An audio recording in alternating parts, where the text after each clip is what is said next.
We have two bill hearings.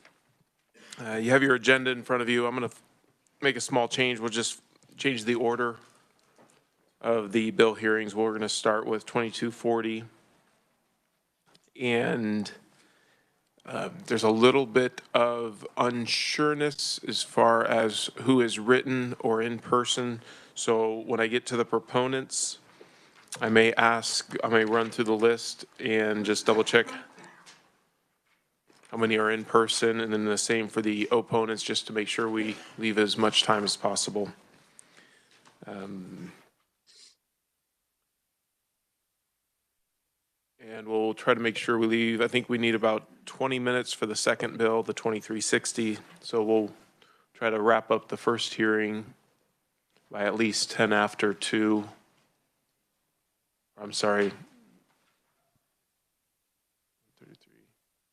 Yeah, 20 till 3. So, okay, with that, we'll ask the revisers to give a quick overview of House Bill 2240. Thank you.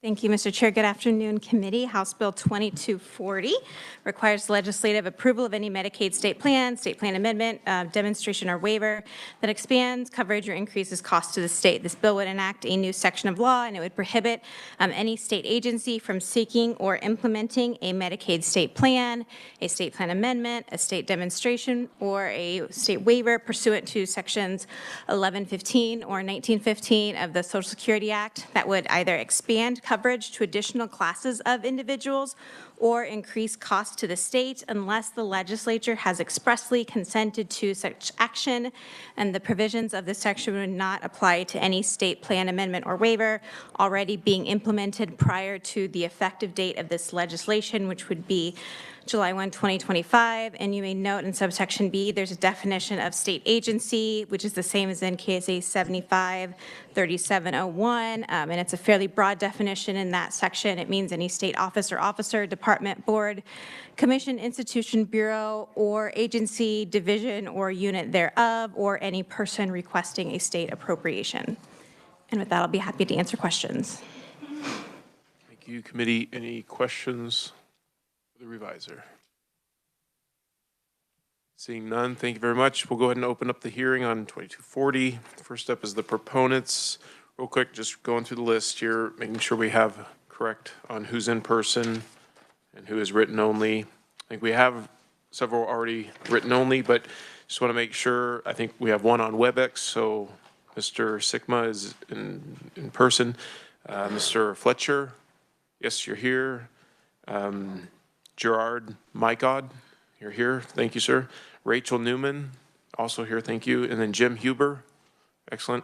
And then Kay Soltz. Kay Soltz. All right, excellent. Thank you. So we have 5. So yeah, we'll get started, and then we'll try to take a look at the time and just try to keep them to about 5 minutes each, and I think we'll be okay. So starting with the proponents, Mr. Brian Sigma, visiting fellow Operations Solutions Projects, joining us via WebEx. Mr. Sigma, are you with us? Yes, Mr. Chairman. All right, you're welcome to proceed. Thank you. Good afternoon, Mr. Chairman, members of the committee. My name is Brian Sigma. I'm a visiting fellow with Opportunity Solutions Project and testifying today in support of House Bill 2240. This bill is a common sense measure to ensure that policy changes in Kansas Medicaid program receive direct legislative approval before they may take effect. Right now, state agencies can apply for and implement Medicaid waivers that expand coverage or increase cost without a single vote by the legislature. House Bill 2240 puts an end to that unacceptable practice by requiring any such waiver to be debated and approved by the people's elected representatives. Medicaid, as you know, is one of the largest expenditures in the Kansas state budget. Yet waivers and state plan amendments have been used to make massive changes without legislative consent or legislative oversight. A prime example of this is Kansas continuous eligibility waiver, which Governor Laura Kelly unilaterally implemented in 2022. This waiver keeps able-bodied individuals on Medicaid for a full 12 months, even if their income increases and they no longer qualify. Kansas' own Medicaid data relating to the unwinding of the continuous eligibility during the public health emergency showed that 43.7% of enrollees undergoing redeterminations were not approved for renewal. Even using conservative estimates, this means that more than 41,000 Medicaid recipients in Kansas received coverage even though they did not qualify for that coverage any longer.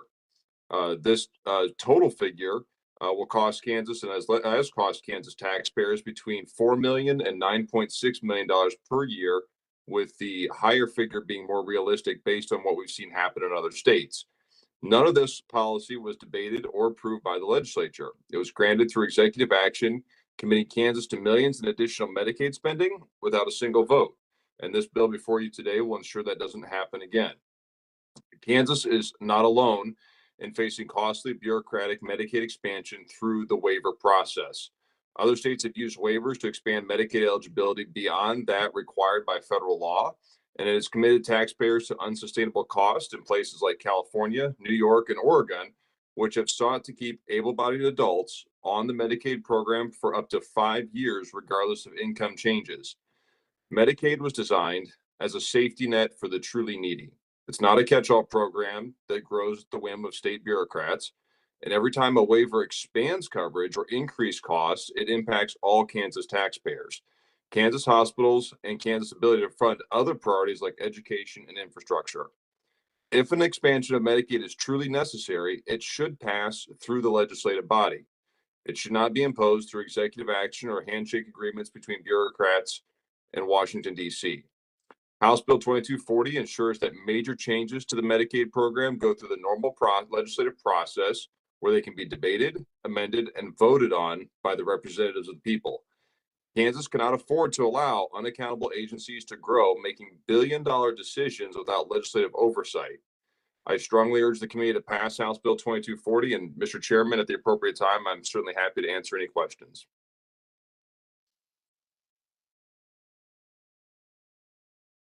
Thank you very much. Normally we do take questions with each proponent or opponent, but for now we'll go through all the proponents and then save the questions for the end. So if you can just stay with us, we might have questions here in a few minutes. So next up for the proponents is Mr. Matt Fletcher, Executive Director, InterHab. Welcome to committee.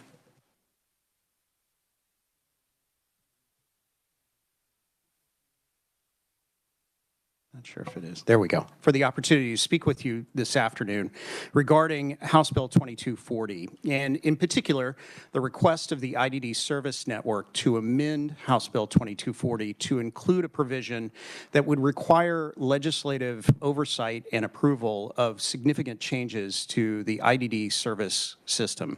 I wouldn't be in front of this body speaking to you on this today if we had had the opportunity to engage in meaningful collaboration with our state's Medicaid Oversight Authority. Unfortunately, over months and months of development for proposals for our system, providers and families have largely been excluded from the development of those proposals.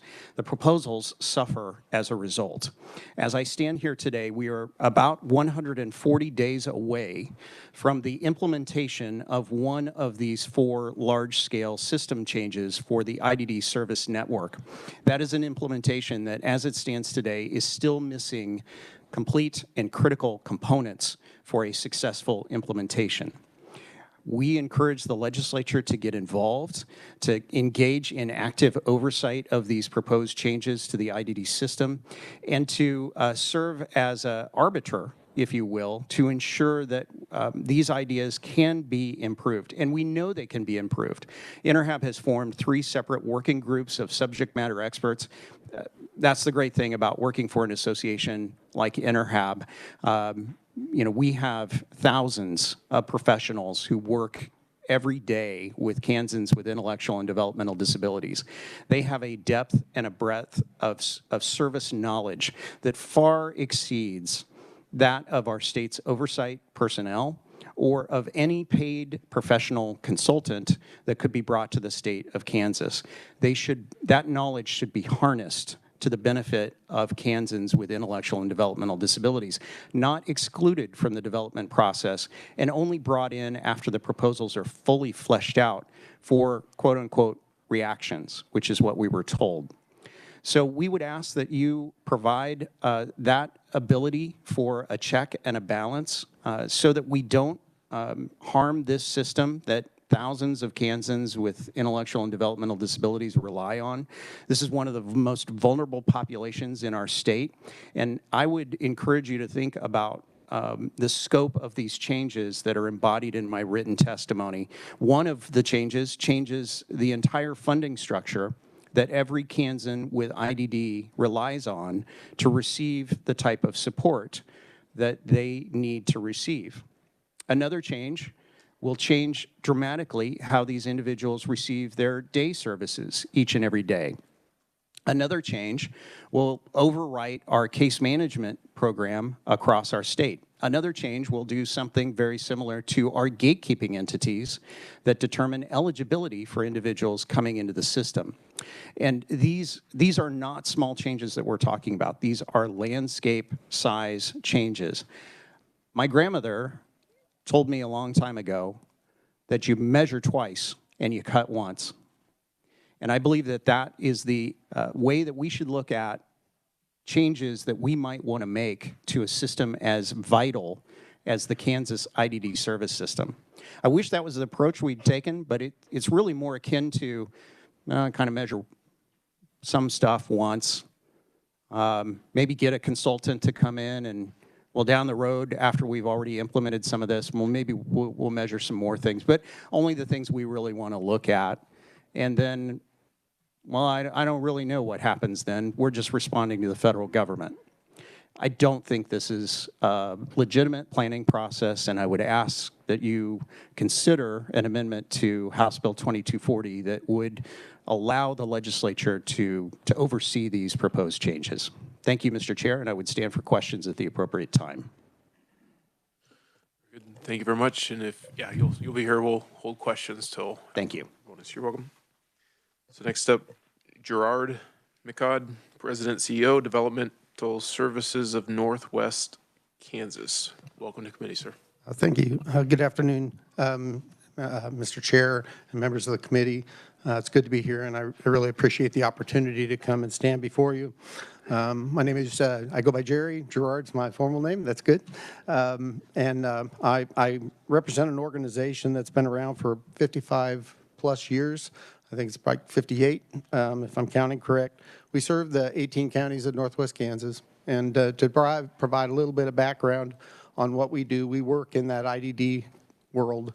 And we serve individuals all across the region, and we wear multiple hats in the process.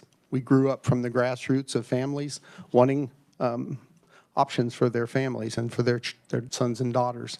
That's how we grew up. Our mission was to serve and to see a focus on those individuals. That's what we do every day. So what you may not know is in Kansas, there was a thing called CDDOs, Community Developmental Disability Organizations. We were called CMRCs, which were Community Mental Retardation Centers. So we've been doing this work all these years. In the mid-90s, the legislature adopted the Disability Reform Act, putting into place and embodying a structure that we have today that the legislature then understood full well that we were going to have organizations wearing multiple hats. We are administrative in the sense of doing gatekeeping functions for those 18 counties. We've been providing services from day one, and so we have that within our organization as well as targeted case management. Those are services to serve individuals and their families. You have to kind of be smart about how things are structured, and so that's what we've done from the very beginning, and we continue that to today. Our system is built with safeguards within it. The legislature knew that then, and that's why they built in safeguards, mitigating strategies, if you will. And today, those things are being under question. through the state's approach to solve CMS requirement of making sure that we have conflicts of interest addressed. Moving quickly through this, out in northwest Kansas, if you talk to any farmer or rancher, they'll tell you they got to know how to fix fence, they got to know how to go take care of the bank and work with all aspects of their organization. You have to wear multiple hats in order to be efficient and successful. That's what we do every day. And it is through values and ethics and integrity that we do our work every day. Our request with this is that legislative oversight is really necessary to make sure that the system design that takes place is something that really works. We've seen some things that have come out that cause us pause. We just want a system where we're not afraid or strangers to change, and we're willing to do everything we can, but the solutions must work. And that's what we hope for. And I think legislative oversight to make sure that that plays out that way is very important. Our mission is to serve people. It's been that way from day one, and we're committed to doing it moving forward. You can read the rest of my testimony. There's a values document that was attached, which kind of tells a little bit of insight as to what motivates us as a system. And I'll stand for questions when it's appropriate. Thank you very much, sir. We're holding questions for just a few minutes here. Next up, Rachel Newman, Chief Operating Officer, COF Training Services. Welcome to committee. Thank you. Honorable Chair, members of the committee, I appreciate the opportunity to be here today. I'm Rachel Newman. I'm the COO at COF Training Services. We provide support to individuals with intellectual and developmental disabilities in 3 rural counties in Kansas. I speak today as a dedicated advocate for individuals with IDD. This is both personal and professional. I'm the primary caregiver of a sister with intellectual disabilities, and I am also an executive leader in the field. So our legislature, state agency, and many others regularly report a vested interest in the capacity and long-term stability of our services. As an executive leader in the field, I appreciate and share that investment. But in order to maintain that capacity and build on that capacity, it's important that our actions stay aligned with that goal. As such, our actions need to involve thoughtful, deliberate change management in the HCBS system. Unfortunately, I feel that as a collective, we're missing the mark. There is, as Matt mentioned, many concurrent changes going on in the IDD system right now that were not adequately vetted through this system. So some of those changes are transitioning our entire eligibility process, redesigning the funding structure, proposing to dismantle multiple sections of providers with case management and CDDO functions, conducting a rate study, unbundling day services, including elimination of community-based day services for individuals, or center-based, phasing out of 14C certificates, developing a completely new waiver program, and all alongside multiple grant programs. So critical stakeholders have not been meaningfully engaged in the proposal for many of these changes. I could speak at length, like many other providers could, about the consequences of these changes or the challenges that they bring. I'm just going to give you one brief example. The elimination of community center-based day services is just one small part of the unbundling day service program. This will require individuals to be out in their community 25 hours a week. Most community businesses have improved significantly with accessibility. So in many cases, we can get through the front door, but there are significant accessibility challenges that wait behind those front doors for the individuals we serve. There are financial limitations, restrictions from bringing in and consuming food, inaccessible bathrooms, time limits, etc. Here's one example. We recently went bowling at our local bowling alley. We were able to partner with our local Elks Club to cover the cost of that bowling trip, the shoe rental, the lane rental, and food, because we couldn't bring in our own. It took a group of 7 individuals in our services 25 minutes to unload because of the number of walkers, wheelchair chairs, and the whole wagon of items that we have to bring to make sure they're supported during that time. The space to bowl was extremely limited, and individuals couldn't even finish one game. When it came time to serve food, most individuals present required food accommodations in order just to be able to swallow without choking. We brought scissors and a portable blender to blend up the pizza before the individuals consumed them. We had a line of staff cutting and blending food. Our portable blender took 10 minutes to blend one person's food adequately, and then it died, and we had to dispatch staff to get another one. During this same time, we had an individual in a wheelchair who needed their brief changed. In our huge wagon of items, we brought a semi-portable changing table, very expensive one, that didn't fit in the bathroom. So after reviewing all options, the best place for this person to be changed was on the bathroom floor. After less than an hour, we had to load up our group to make room for the next bowlers, and those who needed accommodated food hadn't even had a chance to eat. And that was not even a quarter of the hours that they needed to be out in their community that day. This single event was exhausting and very challenging. It was a lot of fun, but that's a lot of work for a single day of just one part. So this is one example of one impact of just one piece of one of these changes. I hope that helps re-emphasize the importance of having meaningful, informed collaboration during the process of many of these changes.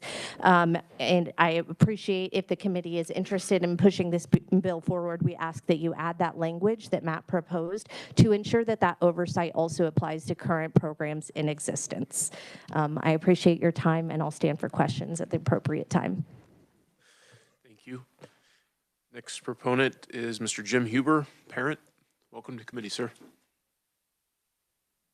Mr. Chairman, members of the committee, thank you also for letting me appear. And I'm tempted to just say I can cut this very short by taking what Matt had to say and going ditto. But I do want to speak to you today, and unfortunately I know time is very limited on many of the issues concerning the changes in the intellectual and developmental disabilities waiver. I'm aware because I have a child in the system who came out of a state hospital, and I also have volunteered over the years in many ways, and all of the things, for example, the example you heard just now, I've witnessed similar examples. There's no recognition sometimes of the immense effort that's required to support our people. It seems, oh, let's take everybody bowling. That sounds like fun. Well, you just heard what it takes to do that, and then to have a requirement from somebody sitting 1,000 miles away in some cases saying, you need to take people bowling, so go do it. I love one of my colleagues' quotes, you can do a lot of farming with a pencil at a desk 1,000 miles away. And I think that's some of what we're seeing here, and that wasn't included in what I wrote to myself.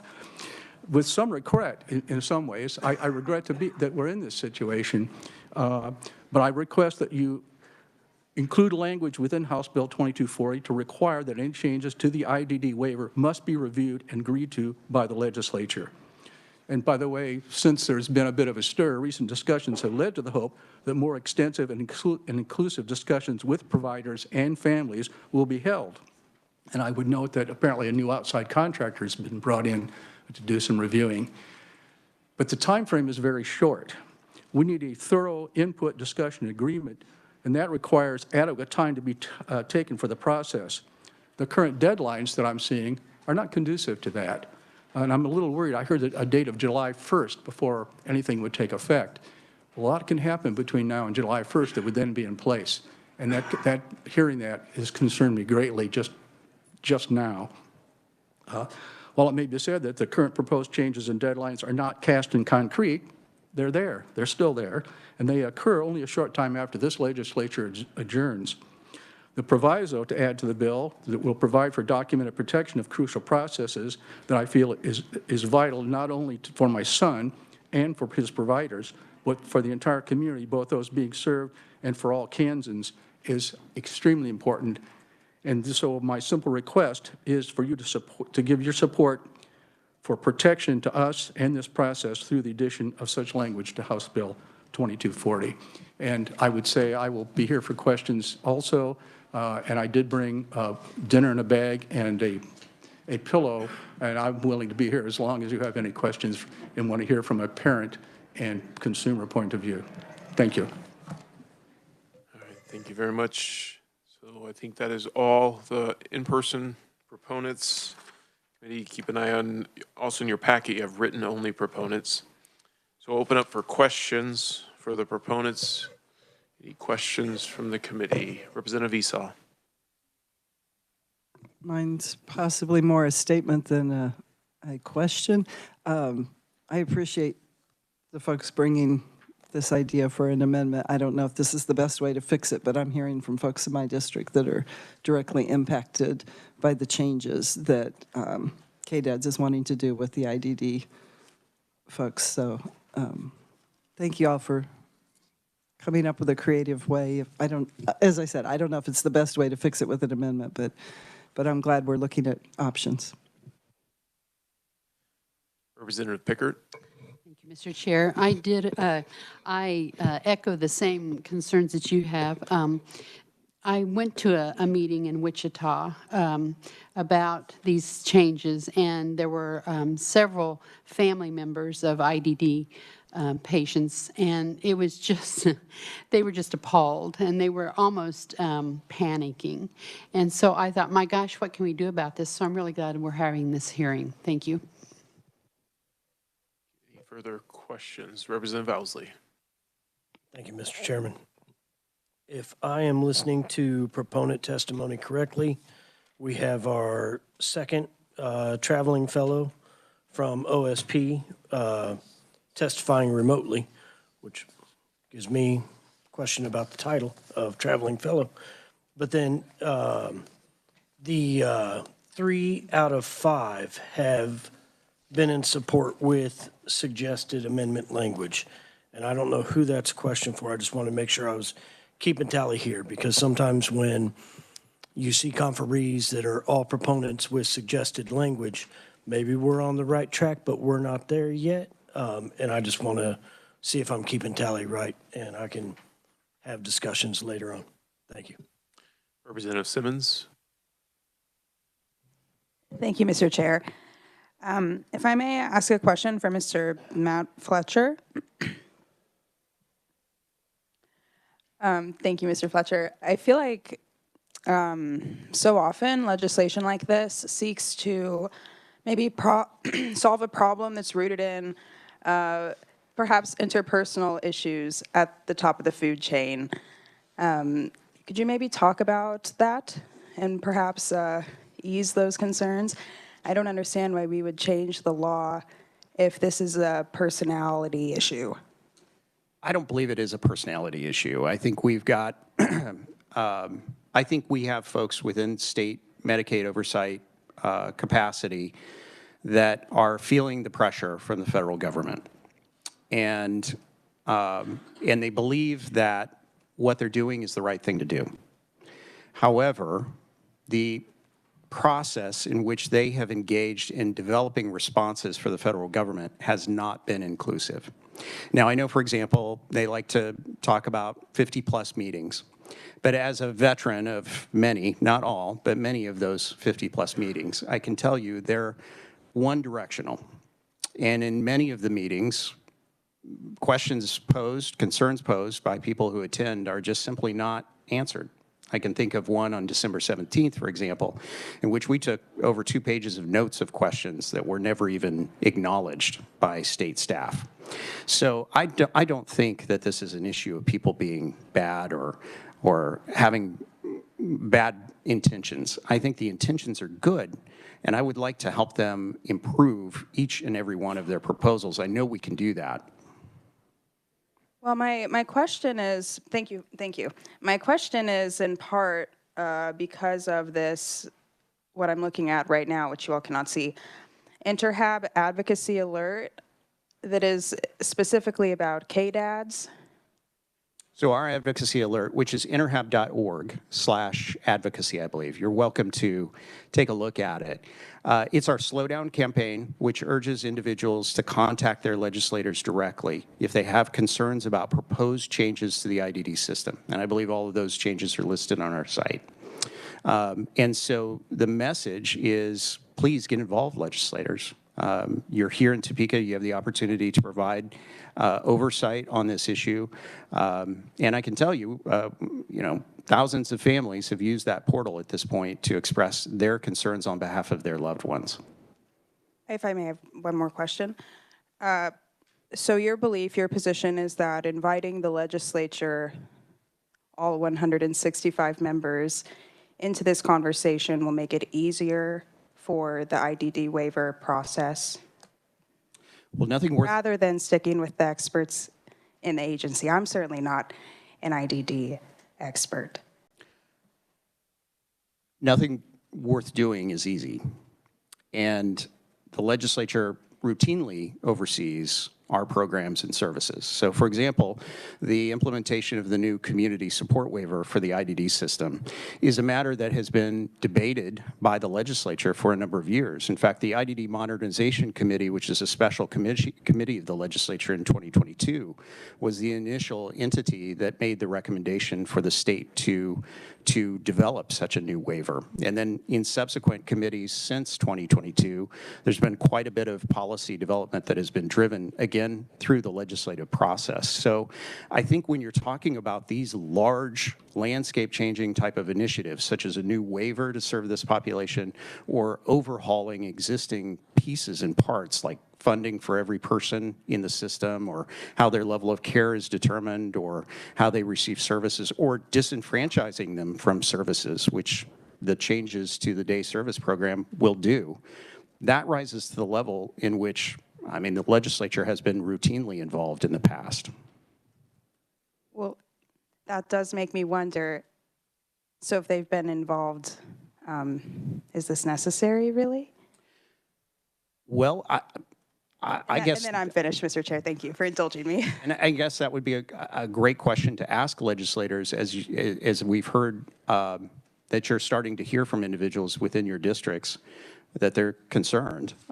Do you feel like you've been adequately informed by the state Medicaid Oversight Authority on these changes? Do you feel that they have, for example, provided testimony on multiple occasions to different committees? I don't recall many of these changes being brought before the legislature until this year in terms of substantive briefings for legislators. Good questions. That is kind of the meat of the issue. So it's about the process. We're going to try to keep it within 5 minutes, but we have 4 more, Representative Barth and Humphreys, and 2 more after that. No, you're up next, Representative Barth. Okay, Representative Humphreys. Thank you. So Matt, just so I understand, you have language for an amendment. But are you a proponent of the bill as it is, plus your amendment? I'm just confused on what it is that you wanted, your amendment. After having gone through this process, I believe that the legislature should get more engaged in these types of large-scale changes to our Medicaid program, particularly for vulnerable populations. Okay, so you're a proponent, but you would also like the amendment. Yes, please. Just making sure. Okay, Yes. And then the other thing that I would like to just mention is that we had a targeted case management interim committee, and I was on the committee. I don't think anyone else in this committee was on that committee that met. But it was super enlightening to me. I didn't really know what the situation was. So I just want to say, you're not just now asking your folks to get involved with the legislature. The legislature has taken the initiative to get involved, too, with you all, with the interim committee. It was super eye-opening. And it was not the kind of committee that could propose a bill and help make changes, but we did make recommendations, and I think this falls in line with the recommendations that the Targeted Case Management Interim Committee made. Would you agree with that? I would agree. The committee that met on October 9th had a number of really substantive recommendations for how to proceed on the conflict of interest issue, and I'm not aware that those have been incorporated into the plans for responding to the federal government. Yep. Thank you. Thanks.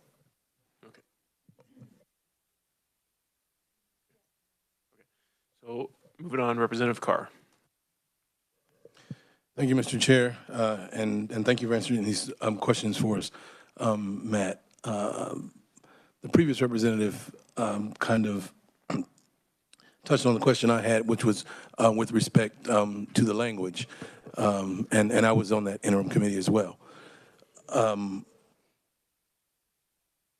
do have a question, a point of that. I'm slightly confused. because one of the previous conferees had mentioned the fact that we have to wait until July 1. Now, I understand that you are completely,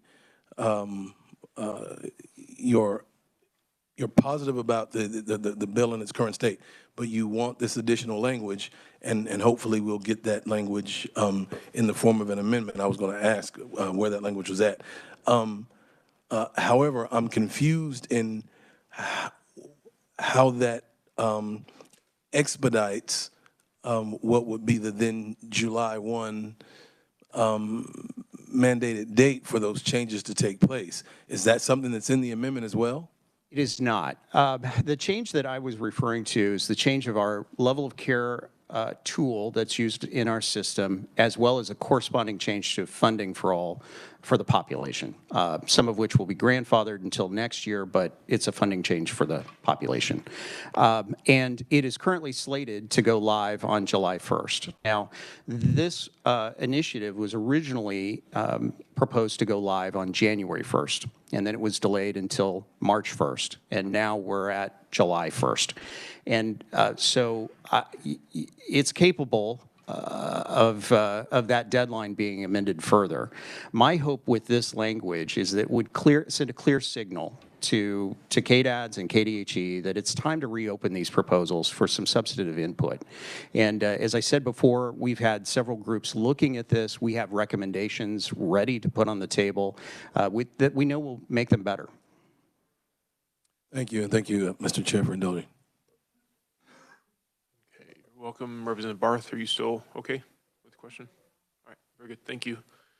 All right, thank you very much. And we're going to move on then to the opponents. So we're going to close the proponents portion of the hearing, open up the opponents. And just to kind of, I'm going to go through same here and just make sure we have the correct list for who's in person. Sometimes we get testimony and it's not specified on the testimony. So Heather Braum, hi, good. And Tanya Dorf-Bruner. Tanya does not appear to be here. No. Christine Osterlund. Okay. And then April Holman. All right, thank you. And Jason White. All right, thank you. And Jenny Tatman. She's on WebEx. Okay, very good. And then Sean Gatewood. You're in person? Okay, thank you, Sean. All right, so we'll ask Heather Braun, Senior Policy Advisor, Kansas Action for Children. You're our first opponent. Welcome to committee. Is this on? Okay. Thank you, Mr. Chair and members of the committee. I am Heather Braum, Senior Policy Advisor with Kansas Action for Children. We are weighing in opposition to House Bill 2240, as nearly 61% of CanCare members are children. So what you're going to hear from me is taking a step back from what you've heard from the proponents. They were very focused on a specific waiver and then some other pieces. From our perspective, House Bill 2240 covers the entire medical assistance program, better known as CanCare. The medical assistance program goes through a number of changes throughout the year, responding to congressional action, federal government changes, human consensus caseload changes, responding to legislative change, and changing healthcare needs. Some of these program changes are time sensitive. If the process to pursue changes can only occur with legislative authorization, the medical assistance program will no longer be able to quickly pivot a complex program when the federal government releases new rules and mandatory changes or the state needs to pivot in a crisis situation. It is unclear under this bill what would happen when the legislature is out of session and an urgent need to change the program arises that incurs an increased cost to the state.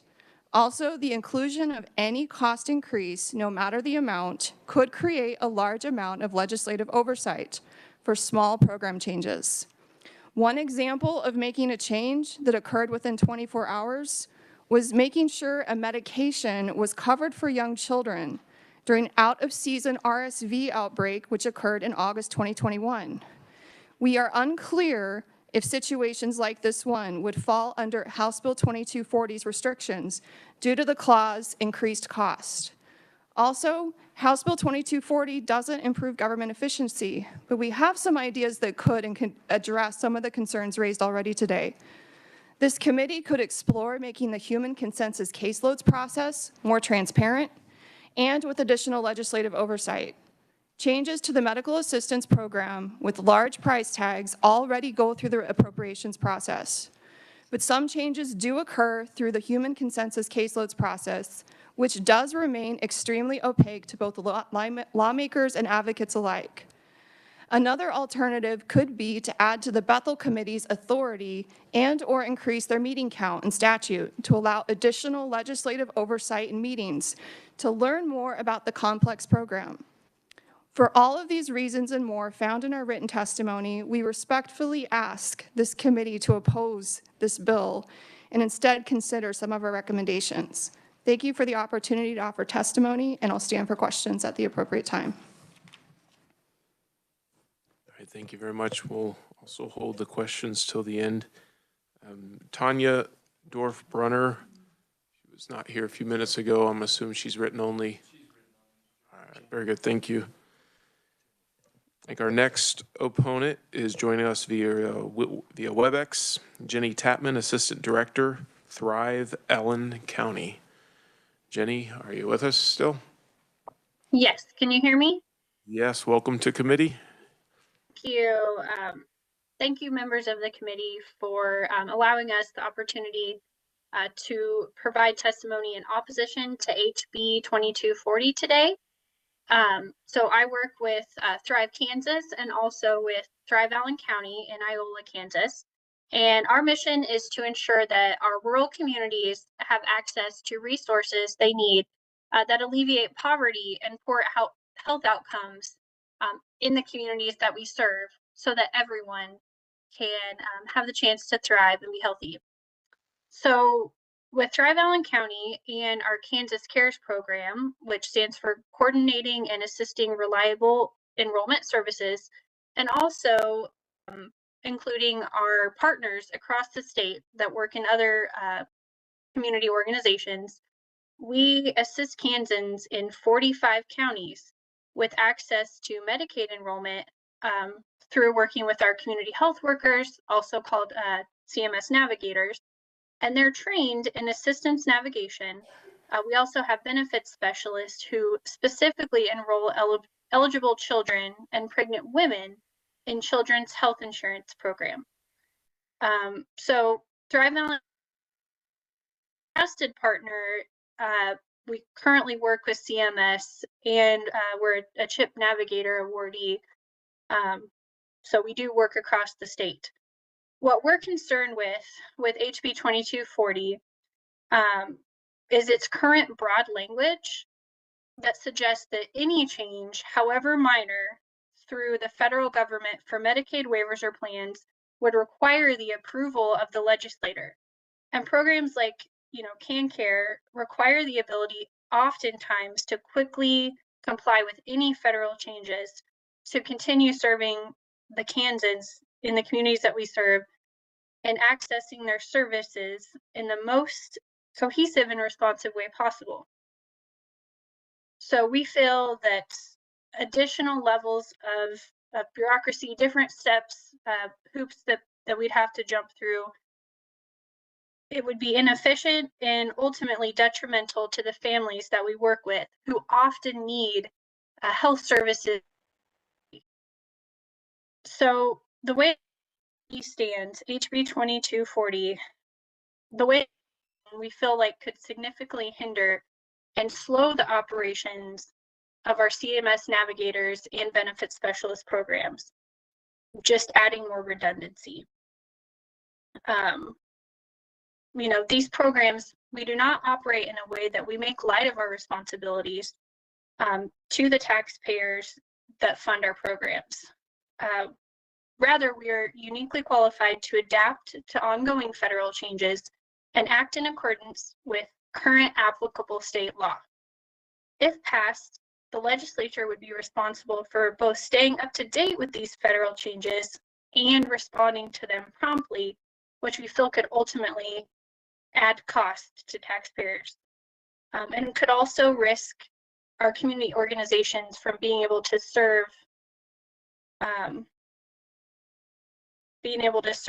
our who we serve in the most efficient way.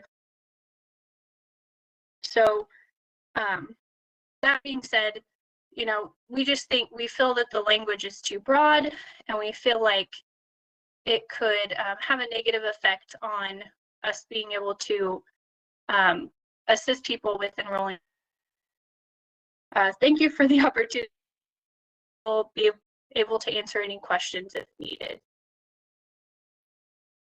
All right, thank you very much for your testimony. We'll, yeah, if you can stay with us, we'll have questions here in just a few minutes. Next up, Mr. Sean Gatewood, Co-Administrator, CanCare Advocates Network. Welcome to committee. Thank you, Mr. It is on, right? Yep. Thank you, Mr. Chairman, members of the committee, for allowing me to testify today. I am before you to stand in opposition to this bill. I've got a few reasons in principle and then in particular for my opposition. Generally speaking, so I've been, we started the CanCare Advocates Network 9 years ago. And so that's put us through a couple of iterations of what is now the CanCare program. How that works with 1115 waivers of what we were under, there's and that's any of these sort of changes to the Medicaid program. There'll be public comment periods. So in this bill, it's very unclear to me how that would function, because it says that if you're sort of increasing the scope of a Medicaid program, it would need to pass the legislature. So then you put it out and there's public comment. So if the government is to respond to the will of people that have, come out and made comments, so then you would have to do it again. So any change to me would seem like more than a 2-year process to get anything through as far as changes to the Medicaid program. And that doesn't seem to be very responsive, to the citizens of Kansas. So just in principle, I have that issue. In practice, just reading of the bill, I have a few questions.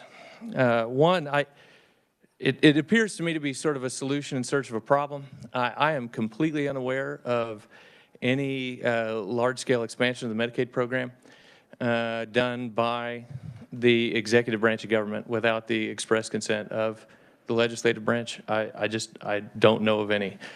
Quite frankly, the 1115 waivers that the system had been under for the past 10 or so years, that 1115 requires budget neutrality, which KDHE struggled with, frankly, when there was will of the legislature to expand the program. So I just don't know what problem we're chasing here. I don't know what it means, and don't laugh too much because I've heard these arguments in this dome. I don't know what it means to increase like spending money. So is that $1? What happens if the estimates differ from actuals? Are they then out of compliance because the guess was wrong? I don't know what happens then. So anyway, for these reasons, I stand in opposition to the bill in complete separation from what most of the proponents were here for, just on principle. So I will stand for questions at the appropriate time. Thank you, Mr. Chairman. Thank you. And do we have any other of the written only opponents on the agenda? Anybody else here to speak as an opponent to the bill? Seeing none, we'll move. We have no neutrals. I'm sorry, before we get to them. Any questions, committee, for the opponents of the bill? Representative Esau. I would be interested, thank you, Mr. Chair, if any of the opponents, if there was some kind of oversight put in place when legislature's not in session, whether it be Bob Bethel committee or some other committee, if that would ease some of their concerns about not being able to quickly respond when a change actually needed to be requested. anybody be available? And I'd like to have a follow-up question to that as well. Mr. Chair, Representative Esau, I guess I'll respond since that was in our testimony. I think it's a step. I think it is an important step before you immediately move to during session. You know, it was the only time you can make changes to the program. You know, because I know she's in the room, the state Medicaid director could speak much more clearly than I can to how often the state Medicaid program does have to be changed throughout the year. So that might even be the better person to address that question too, if I can make that suggestion, Mr. Chair.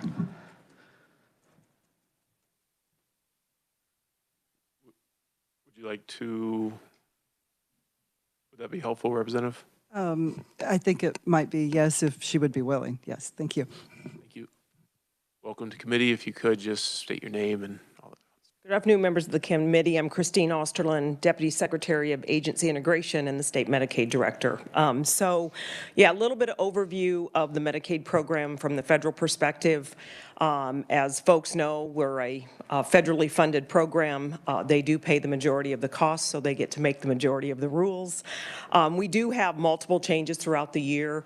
Some of the most common are when the federal government goes through any change of the Medicare program, so they annually set rates. They annually review their service offering. There are certain times when Medicaid is mandated to follow suit. It's not a choice for KDHE, it's a have to. And so we typically get deadlines to implement those services that are 30 to 60 days. So that would be some of the challenges, is some of the mandates that come down from the federal government don't always have a long runway. Some do. The other big requirement, for those of you, I don't know if any of you were in appropriations last year, there's a program. The acronym is EPSDT. It stands for Early and Periodic Screening, Diagnostic, and Treatment. It's a program for all of our children in Medicaid, which is about 2/3 of our membership. Essentially, that program mandates that any medically necessary service to treat or ameliorate a condition is covered by Medicaid. So you can imagine that definition, as healthcare services are added, what's covered under that umbrella changes quite frequently.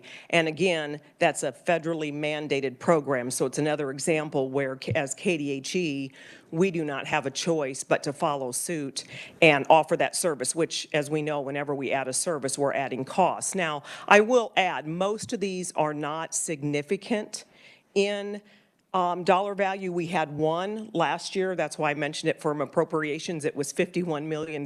We did go through the appropriations process, because actually that was quite alarming. Most of them are in from a state perspective, in probably the $200,000 to $300,000 range. But again, there are times like that where we have these mandates, and the risk to Kansas is that if we're out of compliance with the federal guidelines, then our federal match is at risk. So the federal dollars become at risk, and they can put Kansas under a corrective action plan. So there is a little bit of teeth that come with some of these mandates. Representative Brownlee-Page. Thank you, Mr. Chairman. Ma'am, do you expect any further cuts with the current administration and the way things are being cut?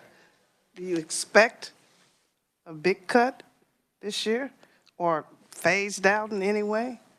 So it gets challenging with the Medicaid program. I know there's a lot of noise and talk at the federal level about trying to save dollars.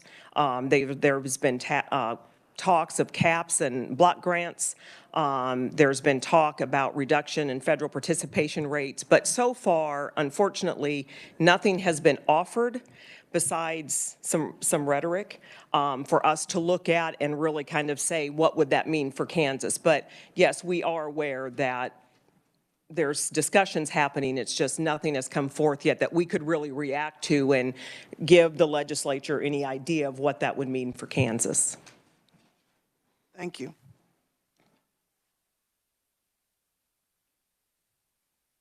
So real quick, we're going to ask the reviser to give a quick explanation of LCC Policy 33 and how it applies. Thank you, Mr. Chair. In regards to Representative Esau's question, LCC Policy 33 prohibits an interim committee and joint committees, which would cover Bob Bethel, from being authorized to speak for the legislature or a committee except through reports and recommendations, and it prohibits these committees from directing any communication to the president, any members of Congress, to the governor, or agencies. Or the state of Kansas making any recommendation for or indicating approval of or disapproval of any action by any such officer or agency without the prior approval of the LCC. So in this instance, if a policy were to come to Bob Bethel saying, hey, do you approve of this or not approve of this on behalf of the legislature, that would be prohibited by this LCC Policy 33 unless you would get prior approval from the LCC.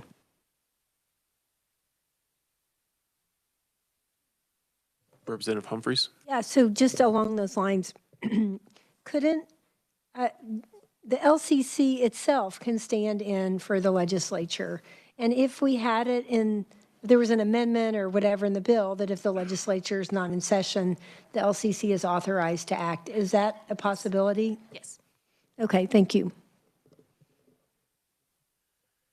Committee, any further questions? Representative Owsley. So thank you. Maybe a question for one of the opponents. What's the current process when we need to update Medicaid program, and what's the current legislative oversight? And then honestly, how much money are we talking about? I'm reading in testimony here that we could be forfeiting federal dollars. What's the match? Is this a 20? The federal government pays 61.87% of the Medicaid for Medicaid services, so they are the majority payer. So what the current process is, in any instance where we have enough of a runway, so if we get enough of a runway, we will take it, and it's outside of legislative session, we will take it to consensus caseloads.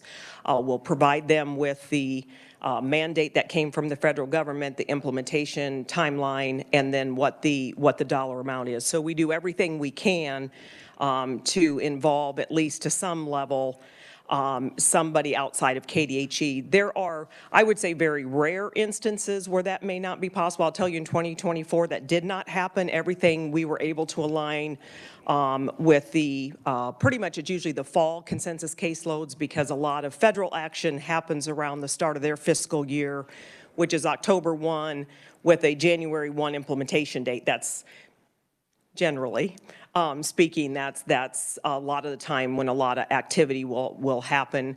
There can be some things that happen in the spring, but typically you'll see fall consensus caseloads where we'll take some of those changes, if you will. So again, in 2024, we didn't have any what I would call real emergency changes where we get like a 30-day window to pivot. But as you've heard in testimony from some of the opponents, that has happened before.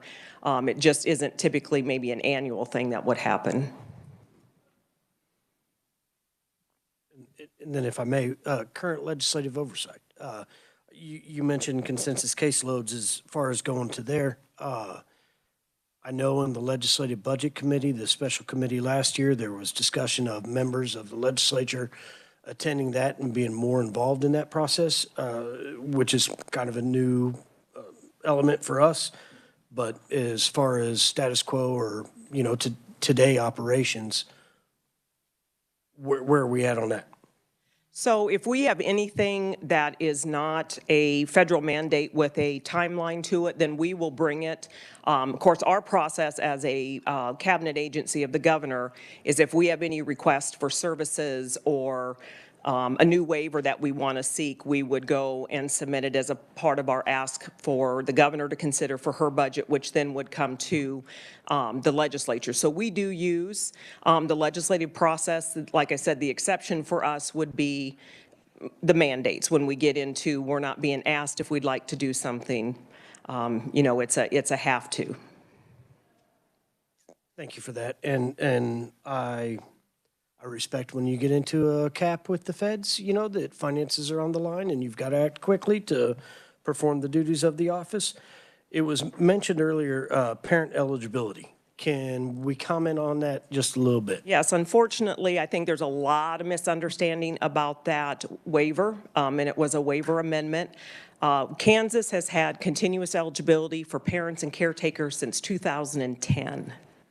What occurred is when CanCare was implemented and we went under the big 1115 waiver for managed care, that requires you as a state to list all the populations that you're providing coverage to as a part of this waiver. That population was left out of that original waiver application. That error was found in 2021 and it was corrected. So it wasn't a new policy. It wasn't like KDHE decided in 2021 to submit an application that I believe was actually approved in 2022 to add a new population. It was a coverage that had started in 2010. Mr. Chair, thank you. And thank you. So if you're coming back to a committee through the budget process, through the division of budget, and evidently moving forward through the legislative budget committee, you're coming to a different committee than this one that's more well-versed in this area of law and policy. And I appreciate you mentioning the 2010 change, and just for committee, consumption, that's when we privatized Medicaid in the state of Kansas, right? It was actually January 1 of 2013, so actually this policy for continuous eligibility even predates when we had managed care in the state of Kansas. Thank you for those clarifications. Thank you, Mr. Chair. Thank you. Committee, any further questions? Right, thank you. Thank you, and also thanks for coming on up and helping to answer some of the questions. Seeing no other opponents, we will close the opponents portion of the hearing. Anybody here to speak neutrally on the bill? Seeing none, the neutral portion is closed as well. And that will wrap up the hearing on House Bill 2240. We'll move on then, committee, to the hearing on House Bill 2360. And first start with request from the reviser to give us a quick overview of the bill. Thank you, Mr. Chair. I apologize first for a typo in the reference in the bill that you have in front of you. It should be House Bill 2360 on that subject line, or the little summary, executive summary line. You can thank your chair for finding that in his eagle eye.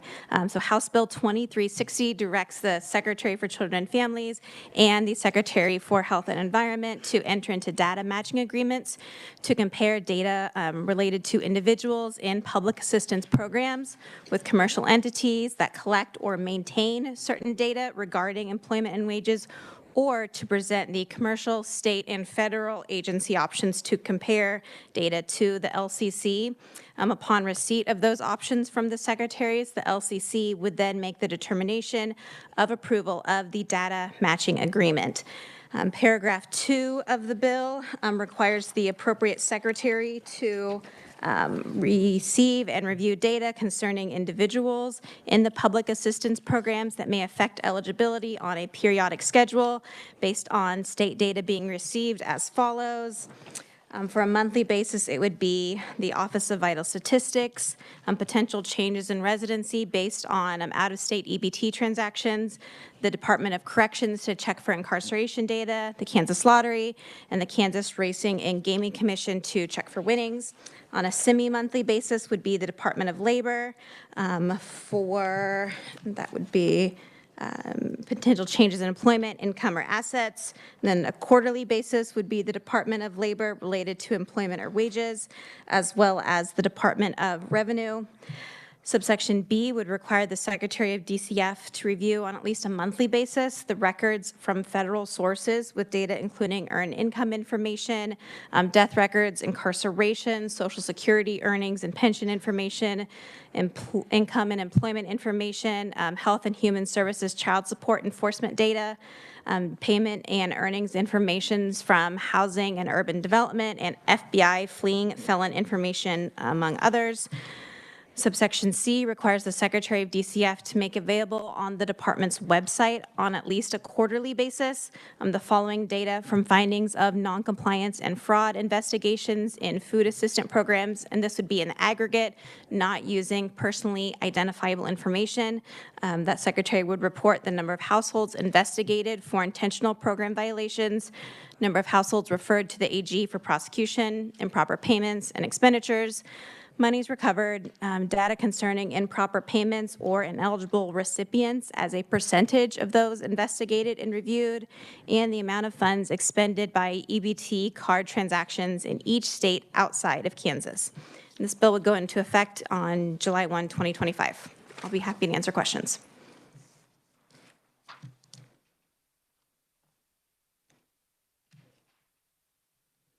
Committee, any questions for the reviser? Seeing none, thank you, Representative Owsley. Is there a fiscal note on this? I'm sure that there is, but I don't know if it has been provided yet. A fiscal note is generated when the bill is scheduled for hearing. Because this bill got in a little bit later than I wanted it to, it wasn't scheduled for hearing until probably Friday. And so since just the amount of bills being heard this week, there may be a backlog.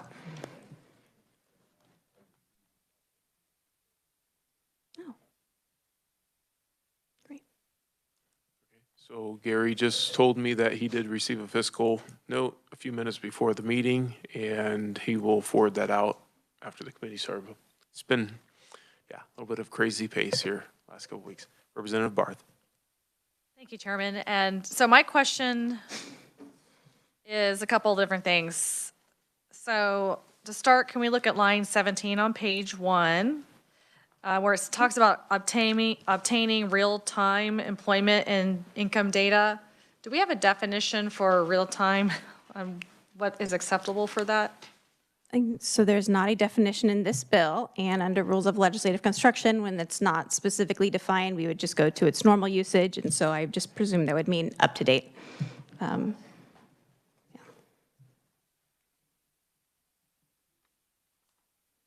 I'll leave it at that. Thank you. Representative Brownlee Page.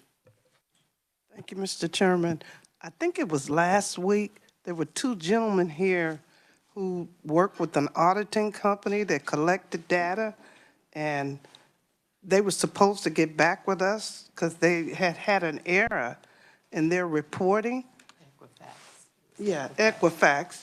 And young representative here mentioned that they had lost or something with $5,000 or $9,000. You can correct me if I'm wrong. I don't really want to be included. Oh, okay, no problem. But you made the statement, so I was just using that. Did we ever get information back whether what she stated was true? They said they would check. Neither party knew what had happened. And if we're depending on companies to collect data, then it ought to be accurate and up to point, because we're doing a lot of depending on people to collect the information, and if they can't correct it correctly, then those who are trying to secure help may be accused of something or not get service because the data's not correct. So I was just wondering, was that statement true or was it false? They said they'd get back to us. Question, I guess a question to staff then, research or Gary, doubt the revisers, but have anybody received an email follow-up on that question? And I have not received one either. Okay. I was just wondering, because you got all this in here and we're depending on data. We want to make sure it's correct and make sure people are treated fairly. And if the data is not correct, then we got a problem. And we're depending on all this information in addition to the time to do it, then it ought to be right. So I didn't know if the statement that was made about them was true or false. And I had asked, but I was just wondering, had they given us something back? Thank you. You're welcome. Any further questions for the reviser? Representative Carr. Thank you, Mr. Chair. Not a question for the reviser, but Gary, did you say you were going to send that in an email, the fiscal note? Okay. Committee, any further questions for the reviser on the bill? All All right, seeing none, thank you very much.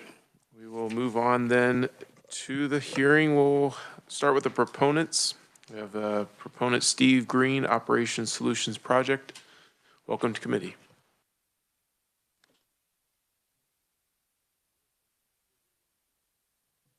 Thank you, Chairman Camp, members of the committee, ranking minority, Representative Bowsley. It's good to see you again after a handful of years of being away. My name is Steve Green. I am representing Opportunity Solutions Project and speaking as a proponent on behalf of or in favor of House Bill 2360. I don't want to necessarily bring up Representative Brownlee, your concern about the third party.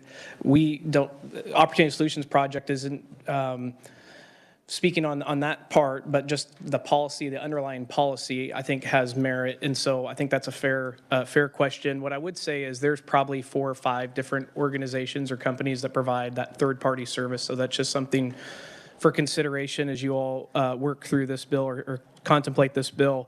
Really, what the bill does is sort of 3 major things. It gives that sort of the ability for KDHE and DCF to enter into an agreement with a third-party vendor if they wanted to provide that service. It also provides, it tightens up redetermination of benefits. I think right now the standard policy is 12 months. It shortens that time frame. And then I think the third part that gets sort of not talked about a lot, but is important, is a public-facing report that has to be accessible by the public related to fraud transactions. You might hear a lot of times from some of the people in this area that there's not a lot of fraud occurring. What I would say from my own experience of working in both Kansas and then Nebraska is the incentive structures for states to look for fraud is pretty low. I think, and don't quote me on this, but it's around 70%. So if there's a judgment of some sort of a public assistance fraud, at least for SNAP, the feds will keep 70% of that, or something around that number, and I think it's 30% goes back to the state. So there's really not a huge incentive for states to be proactively looking for it. I always tell people it's kind of like if you ask a sheriff, how often do people speed in your county, and they say, we really don't have a problem with that, and you ask them, how often do you check for speed, for people that are speeding, they say, oh, once a month, and it's usually at 10 o'clock on Sundays. So it's really just how much you're proactively looking for it. When you are I think aggressively looking for it, you're going to find it more often. So oftentimes this comes in what's known as EBT, sort of transaction frauds in which somebody sells their benefit to another person for cash. Usually it's about 50 cents on the dollar. I guarantee you if you were to look that up on Facebook or on a social media page, you will actually see, and I did this before the hearing started, you will start seeing people asking to buy EBT cards from another person. That's often then used by some sort of retailer to go buy soda or candy from like a large grocery chain, and then to restock their shelves at sort of half the cost. The other thing that happens is sort of large whole dollar transactions, and that's really the intent, is just to actually kind of have a public sense of how prevalent or not that this is happening in Kansas. And so with that, I'm happy to answer any questions about the bill itself. You have the testimony before you, and thank you for the opportunity. Mr. Green's the only proponent. We'll take questions now. Committee, any questions? Representative Brownlee Page. Thank you, Mr. Chairman. I don't have a question. I just have a comment. You questioned me questioning that. You don't have data to really support what you're saying. It's just your opinion. I respect that, but it is your opinion. Mr. Chair, thank you. Yeah, Mr. Chair, thank you, Representative. I appreciate the remark. Representative Humphreys. I just wanted to make sure I understood one thing you said. You said that they could double check the data against each other if they wanted to, but really this bill requires that they do that.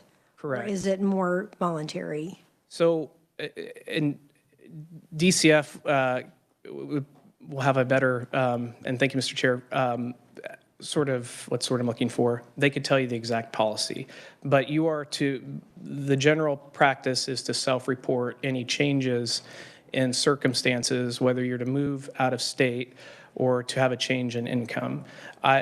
I wouldn't be comfortable in saying how often that actually occurs and to what frequency that people are self-reporting. And so having access to sort of real-time or up-to-date data provides a real-life picture into whether somebody's actually moved to, example, Colorado and has established residency there versus, and receiving benefits from Kansas. I think the Office of Inspector General mentioned this in his update with CanCare in a way that we wouldn't otherwise be able to in current practice. Does that make sense?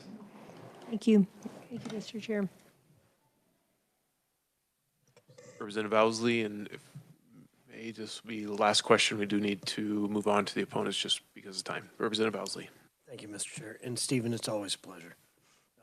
I notice you don't have the traveling fellows title. Do you have the resident fellow title? I have the on behalf of title. Okay. Yeah, thank you. You said 70% of all whatever goes back to the feds. Yeah. What percentage of this is federal dollars to begin with?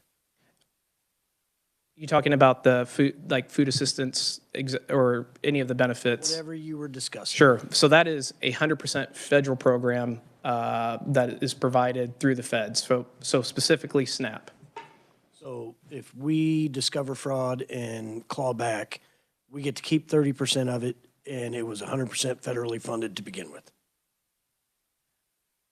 Mr. Chair, if I may, yes, it's 100% federal, 30% state, but we also are paying, there is a state cost, SGF cost, to running sort of the program integrity and some of the staff that's associated with the program itself. So it's not necessarily an apples to apples comparison. I'll stay tuned. Thank you. All right, well, we're going to wrap up. Thank you very much. We're going to wrap up the proponent portion of the hearing, move on to the opponents. We have Dr. Carla Whiteside-Hicks, Director of Economic and Employment Services, Kansas Department of Children and Families. Welcome to committee, Doctor.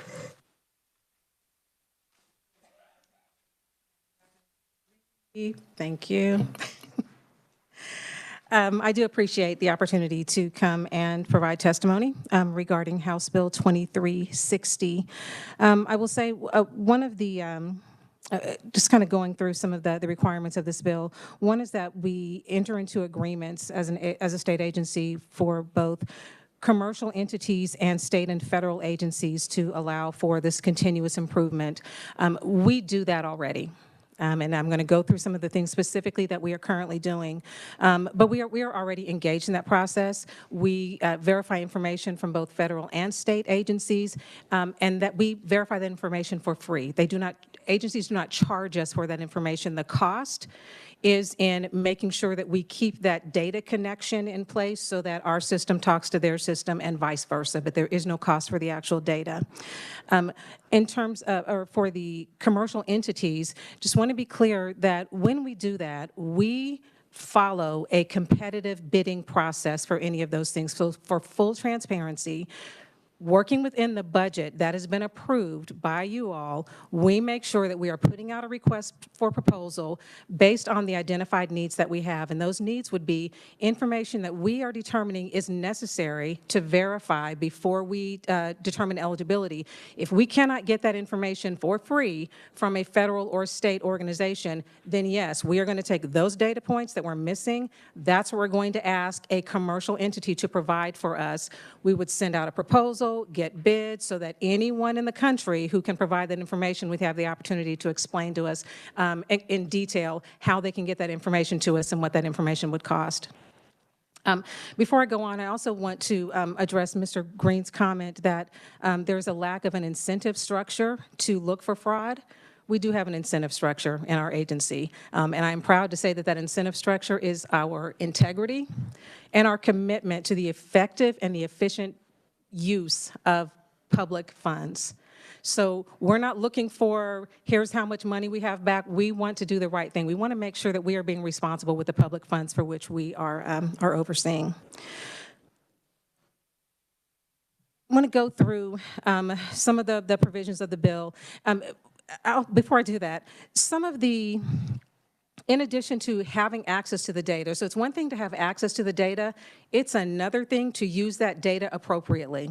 So to make sure that we are using the data that we have in the appropriate manner so that we can effectively or accurately determine eligibility, we have a program integrity team. We have teams in our field offices who are reviewing case files to make sure that we did everything we were supposed to do the right way to make sure that benefits are being determined accurately.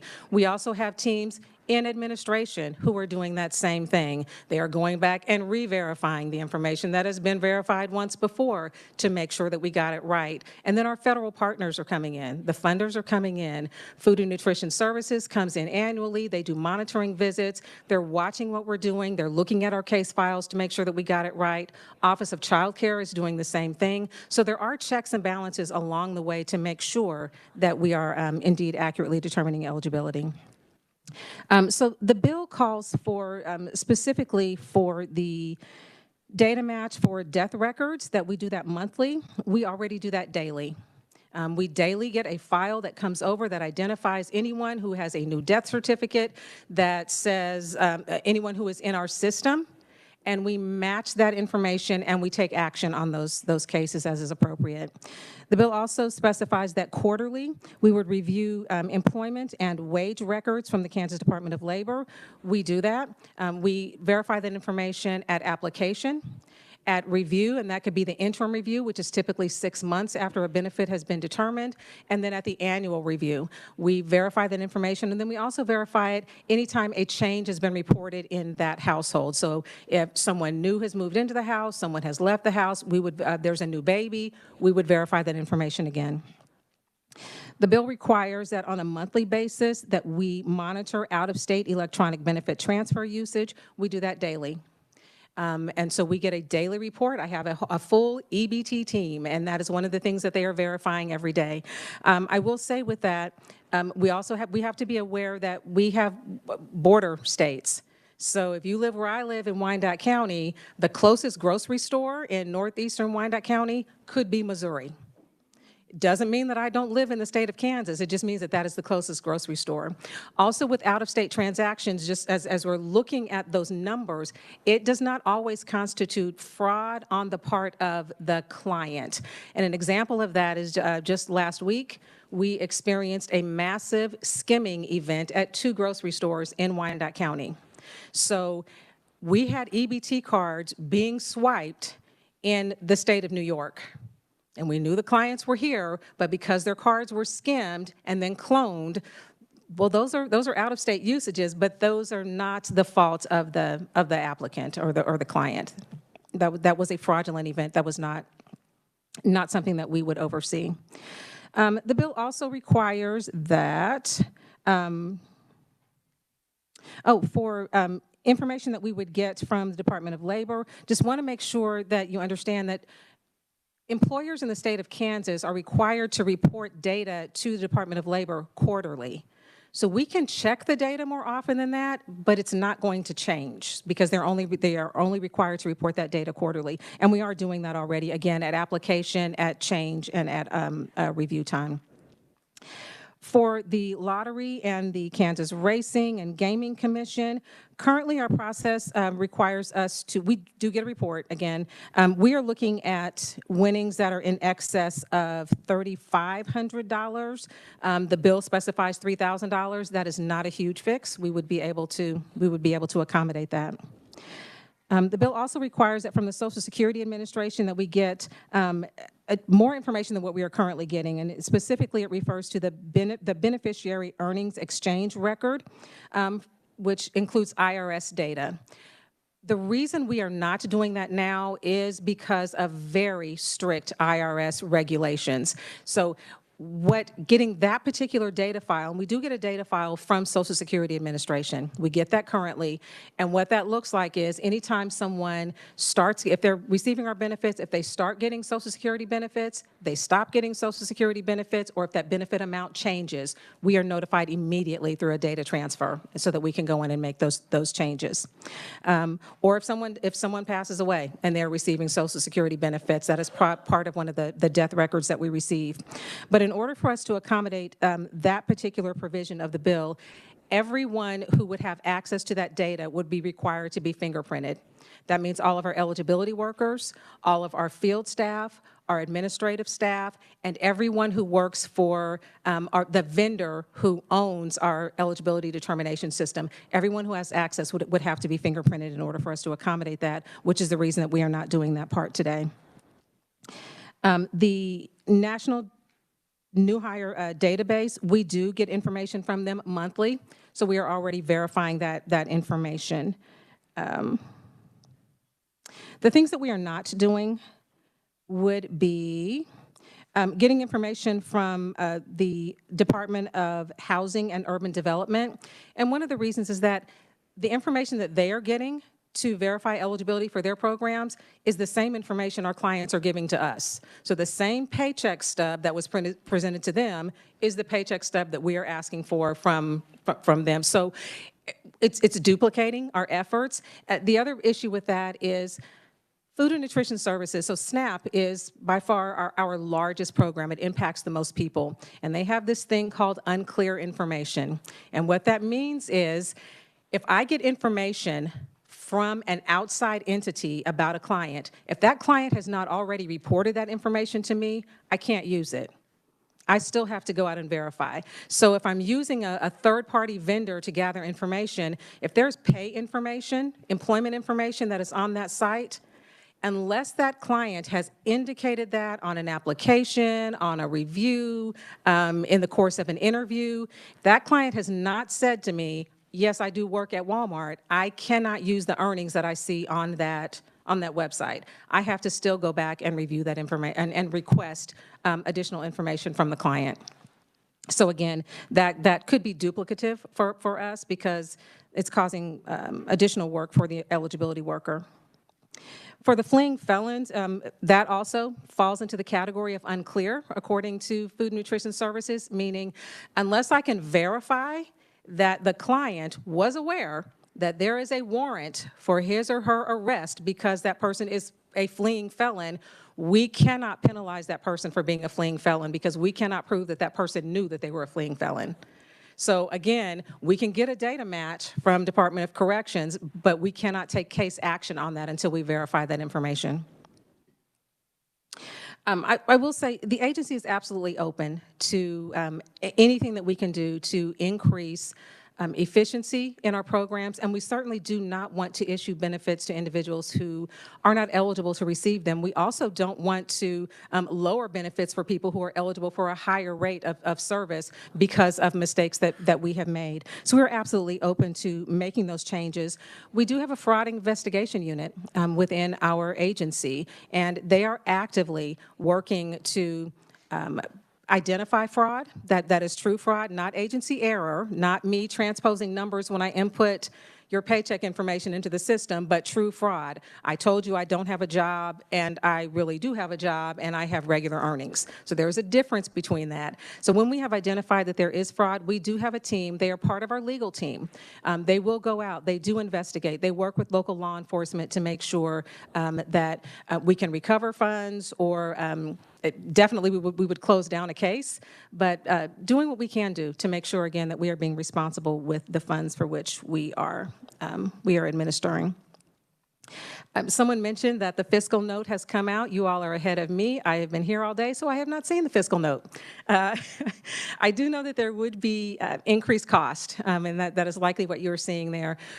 This bill would require us to hire additional staff. We would need to make system changes, and tech changes are not cheap.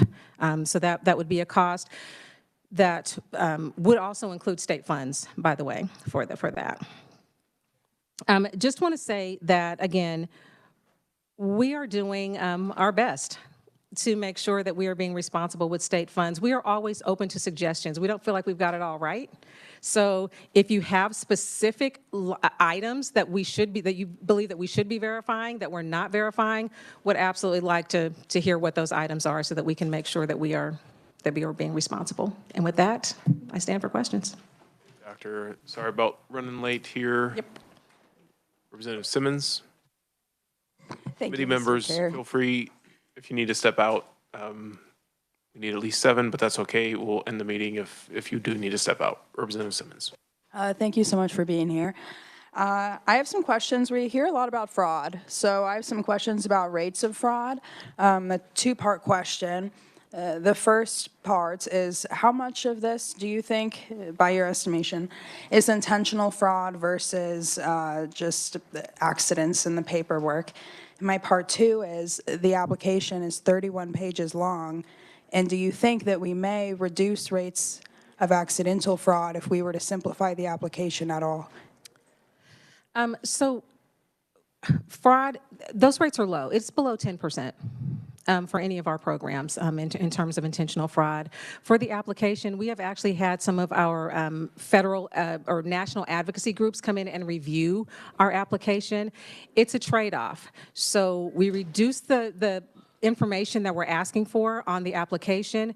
That then increases the interview time, because for Food and Nutrition Services requires that we interview you for your food assistance benefits. So somehow we have to get that information, so it's either on the application or it's in the interview. However, our regulations do stipulate that a complete application is a name, address, and a signature. So there's nothing that requires anyone to fill out all 31 pages. And not all 31 pages apply to every program. So there will be pages you can skip over if you don't want child support or child care, or you don't want TANA if you only want food assistance. And we do have a food assistance only application that's shorter. Representative Hellwig. Thank you, Mr. Chair. Thank you for your testimony. I'm just trying to clear up a few things in my head. This bill is asking you to work with KDHE, correct? Yes. Mm-hmm. From my understanding, KDHE and you both use the KEYS system. Correct. So is that not possible to go on and work using the KEYS system, or work me through how your KEYS system works? We do work with KDHE. So KDHE owns the contract with Accenture, and we are part of that. And so we provide funding on a cost allocation basis. So yes, we do. We share systems with KDHE, and some of the information that is verified, we can share even data. So if medical inputs like an address change in KEYS, we can see that on the non-medical side, and so we would be able to take case action based on that. So we do a lot to share information. The same with getting data from outside sources. We share the cost of that. So if it's data that we both need, we would share the cost of that between agencies. Okay, so what, you said the medical data and that kind of thing, Mm-hmm. but a lot of your programs are with income eligibility and everything else, and you're using Equifax for that, right? And that was their testimony the other day? Partly. So we have the list. So for example, Social Security information, death information, birth, we do not use Equifax for that. We go to the federal agency or the state agency that has that. For birth records, we have a data matching agreement with KDHE. So for children who are born in the state of Kansas, we know that. So that is not something that we contract out. We use our free resources, if you will, for that information. So I don't understand the system too well. So the data that you get from Equifax and federal deals, is that put into the KEYS system? Yes. You can share that? Yes. Okay. So that's all for right now. I may have some more later. Representative Roser. Thank you, Mr. Chair. The Equifax lobbyist team will get us data in response to our request by next week. So I asked. Committee, any further questions? Thank you very much, Doctor. Karen Siebert, if you may, and I apologize, you know how the timing worked. You were here all committee. Just if you can keep it very brief, I'd Okay, thanks. Yeah. Yes, thank you, Chairman and committee. I'm Karen Siebert, and this testimony is submitted on behalf of Harvesters, the Kansas Food Bank, and Second Harvest Community Food Bank, which together serve the food insecure in all 105 counties of the state. Last year, our networks of charitable food pantries distributed more than 46 million pounds of food to those in need in Kansas. We oppose House Bill 2360. While we're concerned about the impact on Kansans served by the KDHE as well, our testimony is focused on the food assistance program in specific and the department and how it is administered by the Department of Children and Families. The bill's requirements will place more strain on DCF staff and as such could threaten the food assistance benefits of low-income Kansans. It's critical to our food banks and our partner community and church food pantries in your districts that the food assistance program operates efficiently in Kansas. That's because for every one meal that a food bank provides, SNAP provides 9. The efficient delivery of the SNAP program is critical to our communities, and it's the cornerstone of the public-private response to food insecurity in our communities. Our local food pantries and their volunteers and donors are incredibly committed and creative, but they're already stretched very thin. Opportunity Solutions Project has dropped this bill in several other states.